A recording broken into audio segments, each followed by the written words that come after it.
He identified himself in the past as a lefty human rights advocate.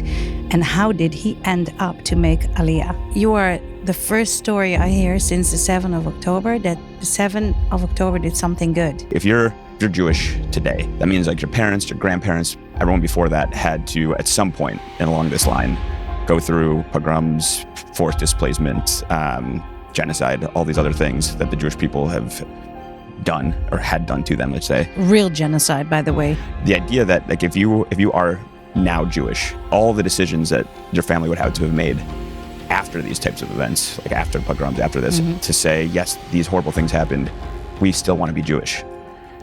That's what happened to you. Yeah.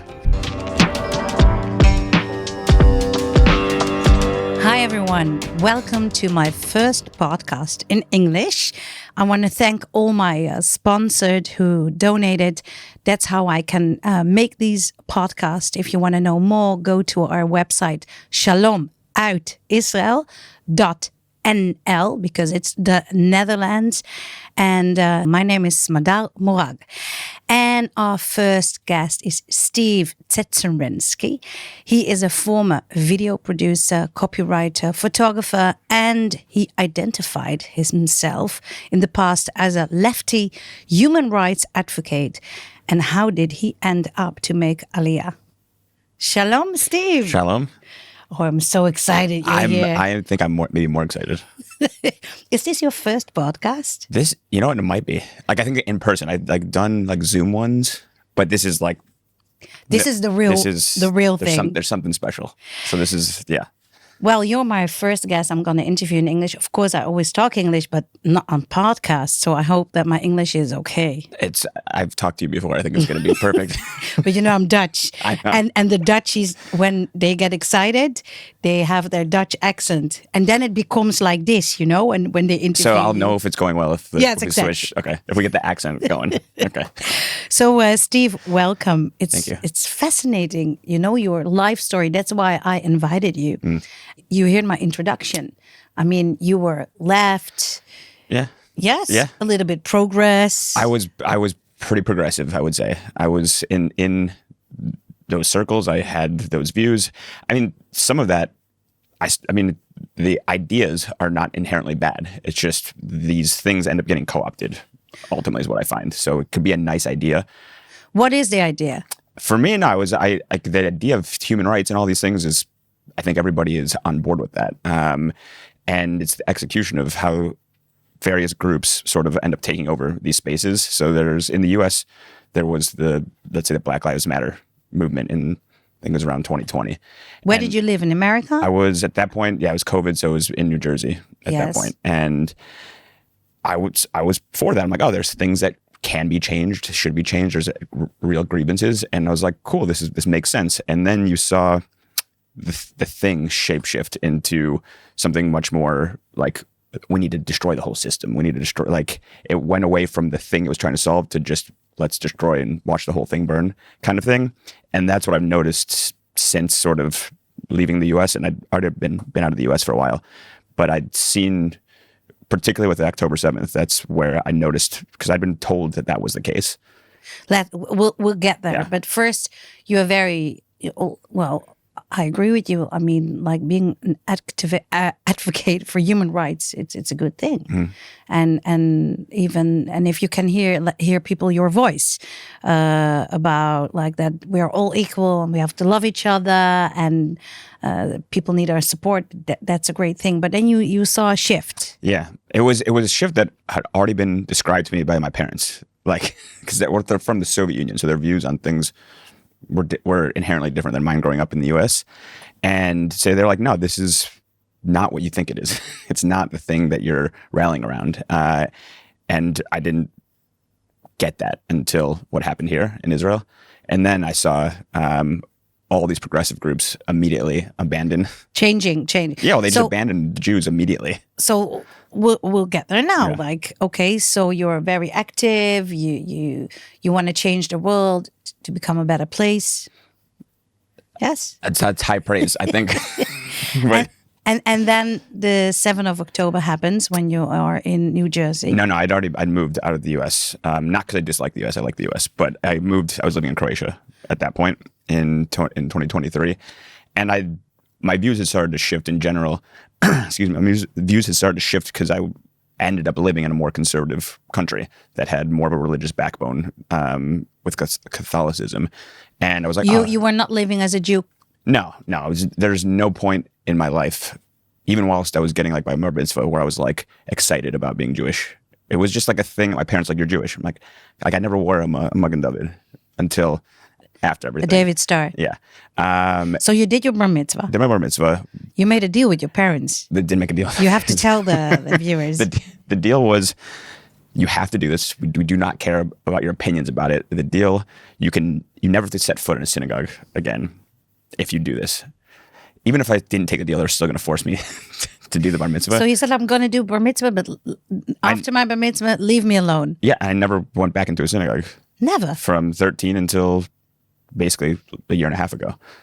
Yeah. And so, but living in Croatia and being in a more conservative country, I realized that some of my views, like progressive views, like about conservatism and about like what it's like to be a bit more religious, I was like, maybe I was not right about these things. I liked living there. I liked how the society was structured, and it was opened my eyes to different things that I didn't think about or consider previously.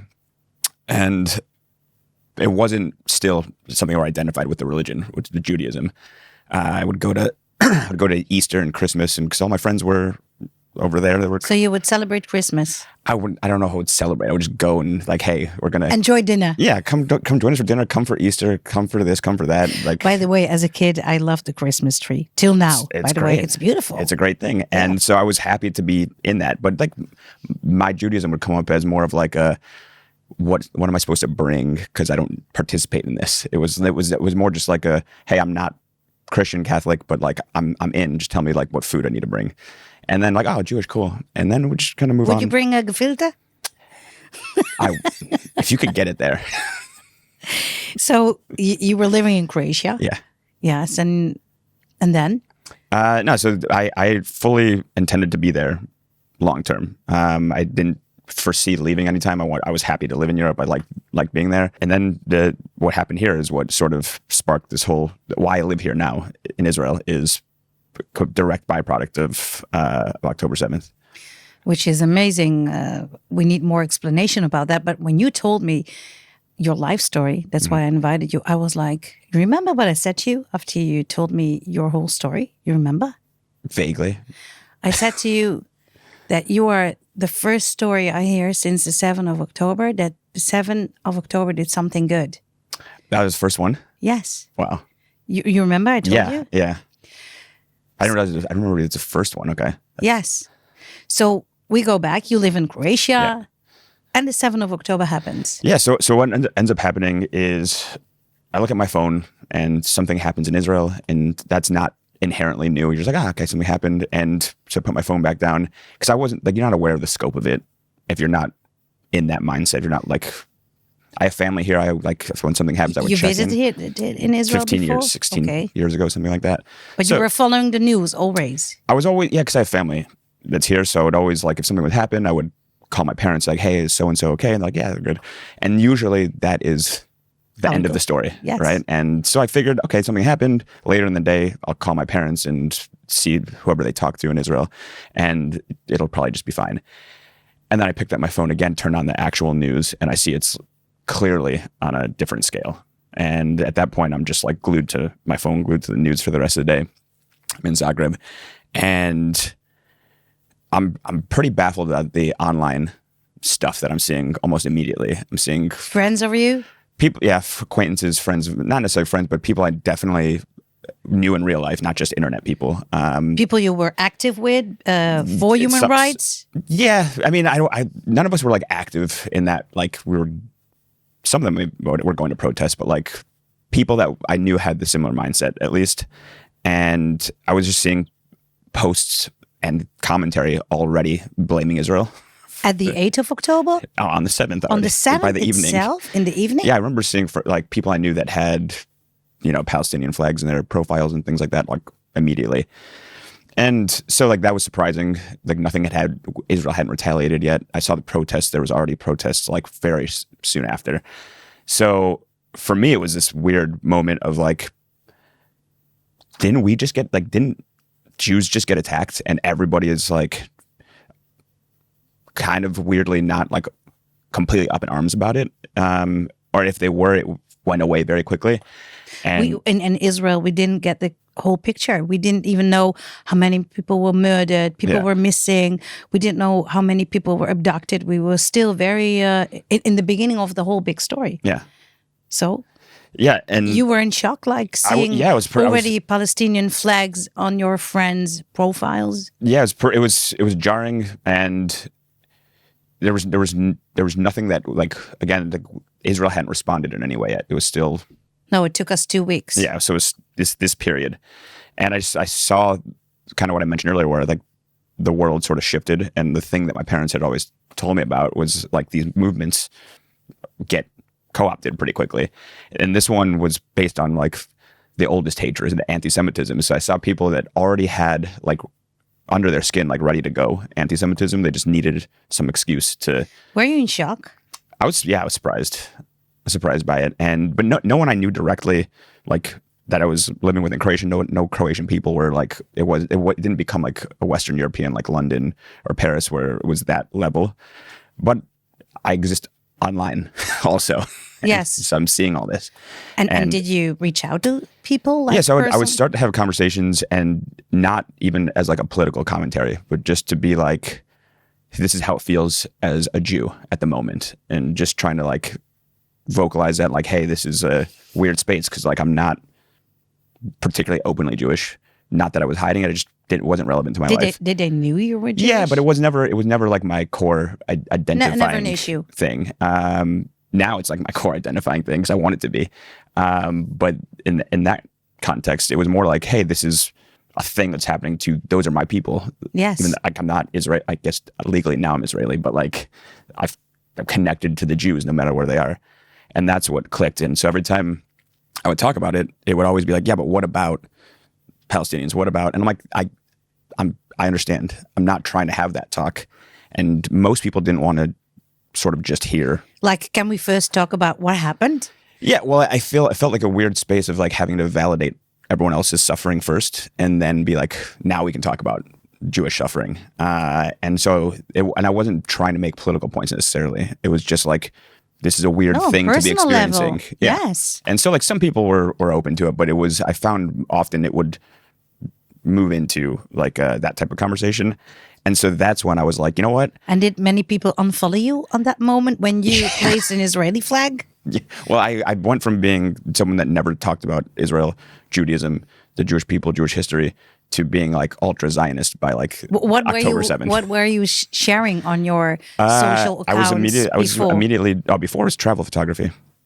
Yeah, it was just like pictures of places. I've been traveling and working and travel and for a long time, so it was just beautiful places. It was nice, and people were receptive to that.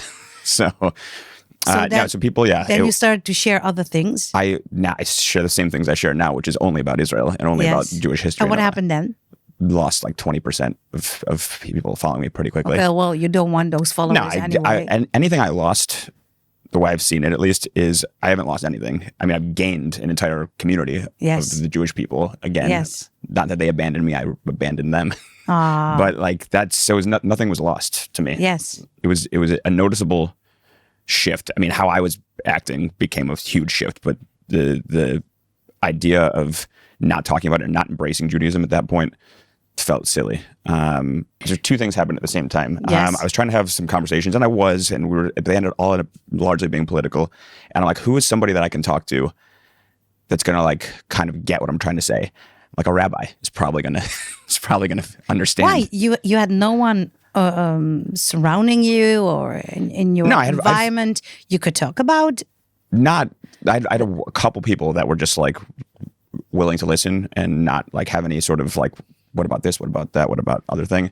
But then I was you wanted a listening I wanted someone. I needed somebody. I think that was like going to understand the the nuance of what I was saying, because it wasn't just like Jewish people got attacked. It's like this is a historical thing, and this is another domino in that sort of historical or link in that historical chain of like the attacks against Jewish people. So to say to someone who's not Jewish, hey, Jewish people got attacked, like, yeah, that's tragic, it's unfortunate. But you tell that to somebody that is Jewish, and there's a deeper understanding inherent to that. Yes. And so that's what I was trying to get and wasn't able to. It was sympathetic to a certain degree. But then I'm like, you know what? I'm gonna break my rule of not going into synagogues. I'm gonna break my deal. And then you knocked on the door of a synagogue? I had to find it first, and then Google.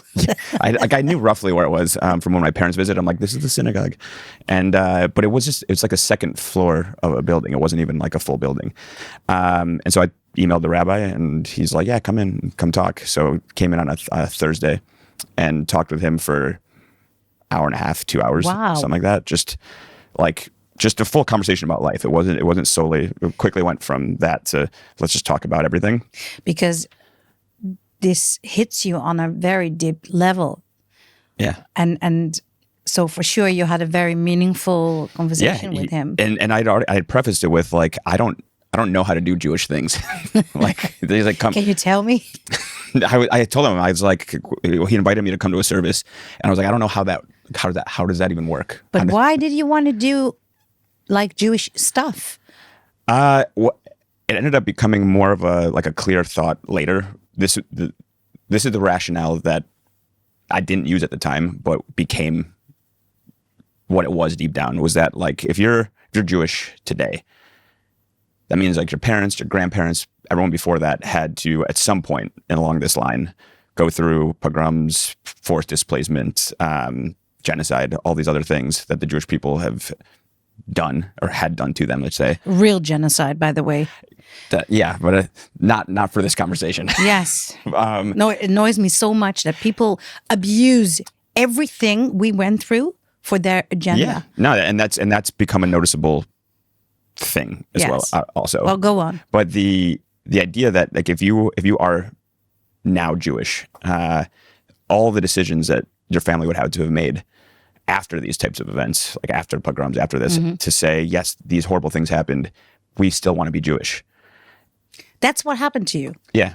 I mean, that's what I, in that moment, I couldn't explain it that way, but it became like shortly thereafter, as I was thinking about these things, I was just like, this is like, I'm part of a long chain of Jewish people that made decisions when hardship happened. Because it's easy to make a decision when nothing challenging is happening.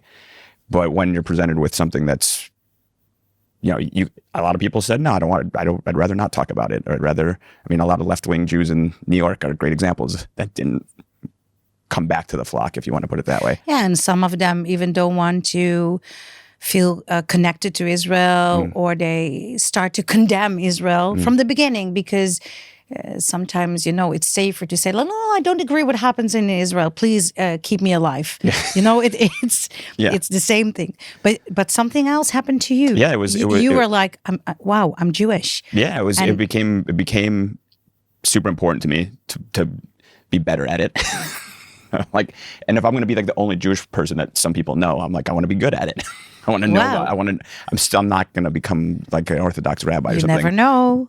It's Rabbi true. Akiva. That's what everyone tells me. He only started to read Hebrew when he was 40. Yeah. So maybe I'm 39 now, so maybe it'll. Yes, you have a year to go. Play still outside, and in a year you start. Yeah. No, but it became something where it was core. Also, because of my parents, they're like, we're Jewish. We're like, our passports in the Soviet Union said Jew. They didn't say some other nationality. Is it written in the passport? It was Jew? Ivre, which is Jew. Yeah. So like the state looked at them as that, and they're like, we're whether we want to assimilate or not assimilate, we're looked at as. Interesting. I never knew that. So you had that talk with the rabbi? Yeah, and so they're like, come to like Shabbat. Service? Shabbat? Yeah, and I was like, how does that work? and they're like, no, you just show up, and then we'll tell you. And they're Orthodox. This is like a modern Orthodox Sephardic, more Sephardic leaning, which I'm not. Visually, you can tell. But I'm like, okay, so I'll go. And they're like, come at 9 a.m. It's better food, the Sephardic. It's the first thing they told me. So I thought we all ate Ashkenazi food. I thought everybody on the planet, and then I learned that like everyone else cooks with spices, for example. Yes, exactly. So you came to the service. So I came to the service, had no idea where we were, because there wasn't even enough people for a minyan, and so they just gave me the siddur and the chumash, and I didn't know that there's like the difference between the two. And since they're not pulling out the Torah, I'm like, I don't know where we are in this service. So I just read the siddur like 150 pages, just kept reading because I didn't know what we were doing. I can't understand anything. But there was something about just being in a room where Hebrew was being spoken for the first time that I've put myself in that position. Wow, in were you 25 years. emotional? Yeah, I didn't understand. I understood not a word. But there was Your soul. Yeah, there was something I don't know, powerfully moving about that. Just that it exists, and even in this small tiny community, that there's this sort of intentional energy put towards it. And yeah, so it was like 2 hours, which I'm like, I don't know when these services end. And it was all of it was new. Then I started going, not necessarily every week, but it was more to be around Jewish people than it was to like do the service. Yes, necessarily. And did you get invited already at people's homes, or there wasn't a lot of people to get invitations from? But no, the rabbi so invited me to come over for a couple Shabbats, which was great, and learned a lot more from that experience. And then started going to the Chabad there because that was the other alternative. So sometimes Friday, sometimes Saturday, and it became very clear to me that living in Croatia wasn't really going to make sense long term anymore. Because then I'm like, I want to have a Jewish family. I want to have like. That happened to you at that moment. You're like, wow, I want to have a Jewish partner. I want to raise a these things Jewish family. happened like sort of in rapid succession. Wow. Where it was like I was dating and then I stopped. It was like, it doesn't make any sense to me anymore. Yes. And then it was like, okay, probably doesn't make sense to live here anymore, which is weird because I would always tell people, no, I'm forever going to be over here. And then that's when I was like, you know what, I should, instead of like typing about Israel on the keyboard, I should go to Israel. So I went last March 2024.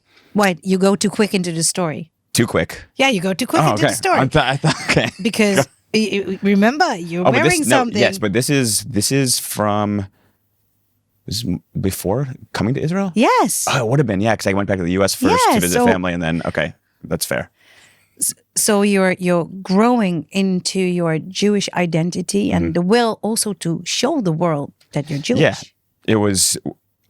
it became clear that I was like Jewish to people because that's all I was talking about.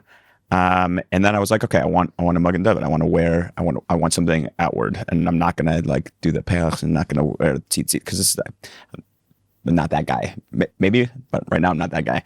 And so I was like, I want this, but I don't want to like order it off of Amazon or some like I don't want it made in some factory somewhere. I want made in China. Yeah, Shine. I want something that like someone cared about to make. Someone like had intention to make it. So I went to visit the U.S. Where my sister lives in New Jersey. I looked up jewelry designers that are in North Bergen or Bergen County, and I found just literally Googled like Judaica jewelry designer. And this woman comes up, and I'm like, oh, cool, I'll go visit her studio. And let's go to the studio. Name's Daphne. You might know her. Yes. And so I get to the studio, and we start chatting, and she obviously she designed this. And so we start chatting. And I'm like, yeah, I'm probably, at that point I didn't know, but I'm like, I'm probably going to make Aliyah at some point relatively soon. And she's like, okay. And so we just kept in touch, exchanged info. And then I end up in Ashdod, fast forward. I've already made Aliyah at this point, so this is earlier. So I end up arriving, and she sees that I'm posting, like, follow each other on Instagram and everything. I'm posting from Ashdod, and she's like, why are you in Ashdod? Like, family, blah, blah, blah, whatever. And she's like, no, I have a friend in Ashdod. Then you have to go to Shabbat. And so that ends up being you. Yeah. Then I got a message. There is a guy, a very nice guy. He's now in Ashdod. Maybe you can host him. And I said to her, yes, of course. And then I texted you, like, come over for Shabbat. This is, by the way, I didn't realize it, like, everyone in a good way. Like, people want you to be doing something on Shabbat, connecting. Yes. And that's not something I'm used to. So I was like, who are these people? And then I'm like, no, that's normal. It's normal. That's normal. And it is. It's the best thing ever. But that's the Magen David is the connecting point. And so, but she designed it. She thought I wanted somebody that had a real connection. Why did you want to walk around with a Magen David? I wanted people to know that Jewish people are around, basically. And I also I felt this thing I was seeing online of like people were afraid to show that you're Jewish. And like you see incidents around the world of like things happening. And I'm like, no, the people want us to hide. Like that's the intention of all this stuff. And so I'm like, I don't really care what the consequences of that would be. I want to be seen. They don't want you only to hide. They want to erase. Because, for example, 7th of October, Hamas, what do they want? Erase the Jewish people and take over Israel. So you felt like, I don't want to erase myself. I want to show that I'm Jewish. I'd already functionally done that for like 25 years of like not being particularly Jewish and not caring about it. So now presented with a choice, I was like, no, I don't want to just be like someone that's on the weekend is doing Jewish things occasionally, because I'm not going to do things every weekend. So the only thing I could do that's active and that's intentional and that's visible. Here it's less of a thing, right? In Israel, no one cares that you're wearing a Magen David. No, like it doesn't make a difference. But if you're in France, if you're in yes, it's a thing. Yeah, it's even dangerous. I wore in Marseille and against a black shirt intentionally. Wore it against a black shirt so it would stand out more. You get some looks. Yes, for sure. In Marseille. So then you started to walk around with it, and then you decided to make Aliyah. So then I decided I needed to go to Israel. Like I just needed to physically go. And this was 2024 at this point. And I'd been like this keyboard warrior, like just arguing with people online, posting stuff, and it's not particularly effective, honestly. Like people that don't agree with you disappear. People that do, you're just talking to people that largely agree with you, which is, I guess, makes you feel good, but doesn't really do anything. So I still post anyways, nonetheless. But I was like, I need to go to Israel and volunteer and do something that's a little bit more tangible. So I came and volunteered last March for a bit, and then was also just here just to see what it felt like again. Because when I came before, it was... How was it for you when you landed in Israel? All right, so... You felt something? Yeah, it was... I don't know how to describe it. It was like not necessarily like I didn't feel like this was like a home until I left, which is ironic. Sometimes you have to leave something to feel connected. Yeah, that was like you left your Judaism and then something happened to connect again. And that's so when I arrived, I was just like overwhelmed with like a positive, just like, this is good. This is the right thing. Like I felt like all the doors to like the path, whatever, to end up coming back were very easy to walk through. And there wasn't any conscious thought to it. Just like, okay, this is the correct thing to do. And things just lined up.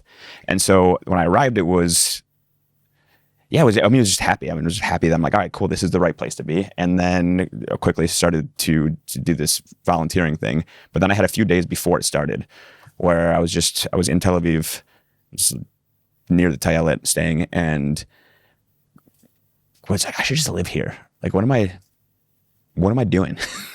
And so that was like one of the first thoughts after like a day or two here. And then the trip lasts for like 3.5, something like that, weeks. Yes. And I leave and I land back in Croatia. And that's when I was like, this is not where I live. Like this isn't my home. I don't feel any connection to it. Which I did feel every time I left and came back before. I did feel like when I would come back, I'm like, okay, this is my space. I'm comfortable here. I understand everything. When I came back from Israel, I got back and was like, my stuff is here. I have friends here, obviously, but like, I'm not of this place. I'm not tied to it in the deeper way that I maybe thought I was. Not in a bad way. It's just like, I still love it. I still always recommend people go. But my connection was clearly more felt here. Wow. For me. And so then it became even more obvious. Like I need to tie up loose ends here, finish my apartment lease. And so start your procedure of making Aliyah. As soon as my lease ended there, which was last June, or July, whatever, early July, I went back to the US and immediately started my paperwork. So then you said to your parents, Dad, Mom, I'm leaving to Israel. And what did they say? So they were like, first I told them I'm leaving Croatia. Yes. And then they're like, you have sometimes your parents to tell things in steps. Yeah. Yeah. And so my mom was just like, yes. She was like, yes. Well, she thought my next phrase was going to be, I'm going to move to Florida because that's where my parents live. And I'm like, I'm not moving to Florida. And so I'm like, I'm gonna make Aliyah, move to Israel. And they were like, why? Like, why make Aliyah? Are you crazy? You know what's going on there? I'm like, I'm very aware of what's going on there. Yeah. No. So it was.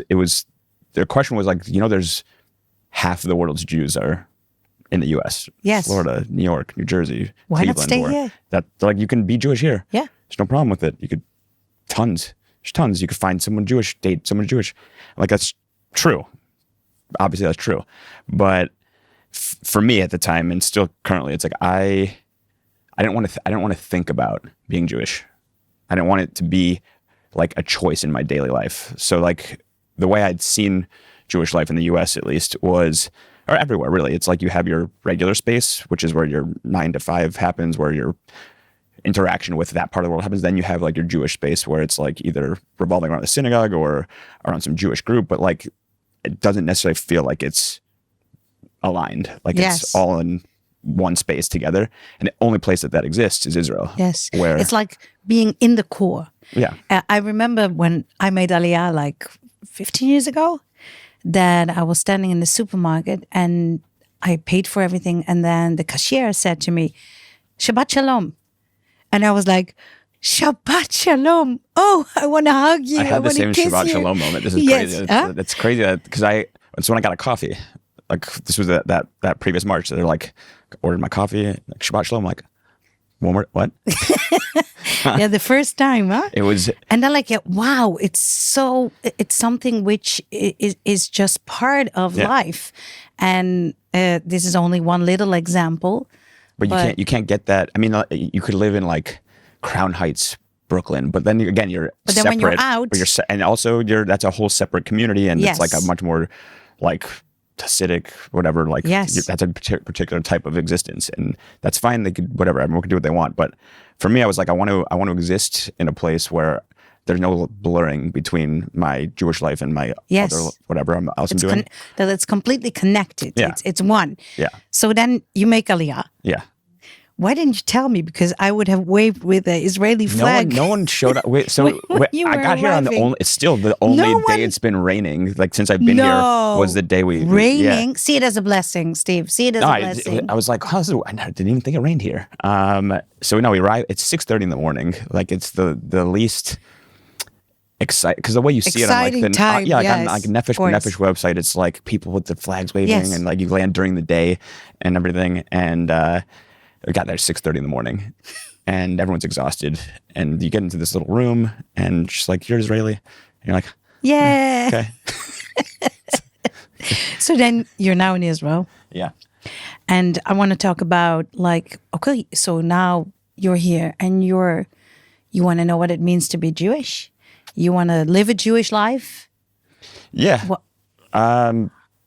This is what I'm trying to like where I am on this like spectrum, I guess, of because I'm not Orthodox. Obviously, I'm pretty secular. I have much more belief than I probably ever did in life, and so that's a nice transition. Mm-hmm. And I think the nice thing is that like the only pressure being put on me is pressure that I put on myself. No one's like forcing me to be like, "Oh, you have to do it this way, to do it that way," and that's also nice. Is that you have so many different ways to exist as a Jewish person in Israel, to do it in any particular kind of way that you would want. Now you only want to like discover how you want to live as a Jew in Israel. Basically, yeah. And it's been, Tel Aviv turns out is like its own little country.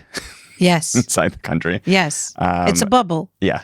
It's which I love, but then there's more like there's obviously more to the country. But for me, it's been a journey that. For lack of a better way of putting it, like I don't like that the thing that started it was something negative, but I think that there's been this whole thing I read in the Jerusalem Post or Times of Israel, this October 8th Jew, which is people like me where something switched in that sense. And so if there's an upside or a silver lining, I would say it's that. And now you get the process now of discovering how you want to exist. Yes. Isn't that amazing? Yeah. I mean, if I would have met you like 2 years ago, or no, before 7th of October, I think I would have met another Steve. You would have met, I don't even know how we would have met. No. Prior. Like, because I would never, there's no chance or circles would have ever overlapped, which is sad. But it happened that we did meet, so it's happy. They say in Hebrew it's hashgacha pratit, and that means that you have like a certain divine guidance, and things just happen the way they should happen. So there is no coincidence. This is, by the way, so I didn't know that phrase, but I like the thought because you asked about relationships before, and I was like, maybe something wasn't supposed to work out. Because if it did, like I thought about this, like what if I was with somebody and they were like... Yes, but it's not maybe. It's without the word maybe. It's without the word, okay. Yes, it just had to be that way. And by the way, I'm trying to find you a nice bride, huh? Thank you. Anybody listening or watching can participate in this hunt. So... Okay, we're going to the end now, Steve. I could talk with you for hours. After living now for a while in Israel, how long do you live now in Israel? It's like 9 months. 9 months. So it's January, it's September now, yeah. What do you think now when you live here, it's much easier to say that or to see that. What do you think is the biggest mistake the world has about Israel? Geez, there's so many. The biggest mistake... Pick only one. I know it's hard. in terms of how they see Israel? Yes. I mean, it's like a caricature of evil that people have that is so profoundly terrible in there, and they've created this vision of the state in such a way that it baffles me. So I don't know if that's. I feel like it's the worst possible thing in some ways, because it's like when you're physically here and you see the mix of people that's here and you see that it's an incredibly diverse place. I mean, we all have the underpinning of being Jewish, but like because of the diaspora being from everywhere, we have probably one of the most multicultural countries in the world. And on top of that, it's not all Jewish. It's like 73% Jewish, 75, I can't remember the percent. So like it's a mix in that sense too. And so for people to vilify and create this genuinely caricature of like, this is the worst state in the region, and maybe not the region, but the world, is, I think, the hardest sort of pill to swallow in that sense versus how the day-to-day life is. And when you interact with people, and none of that squares. And so to see a mountain of that kind of language come out about this country, you're just like, on what planet are you like getting this information? How dumb can people be? And by the way, I asked you your bracelet because you have that yellow bracelet, and you showed me like that you were in the tunnels of the kotel, like the remains of the second and the first temple. And I said to you, "Oh, Steve, how was it for you?"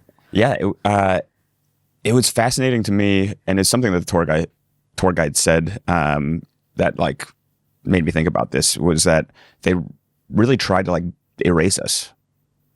Like the fact that you have to go to a tunnel tour to see the wall, basically the kotel, the majority of it, there's only 70 meters that are exposed. So to see the rest of it, it's been buried intentionally by empires and people that wanted to erase the Jewish connection.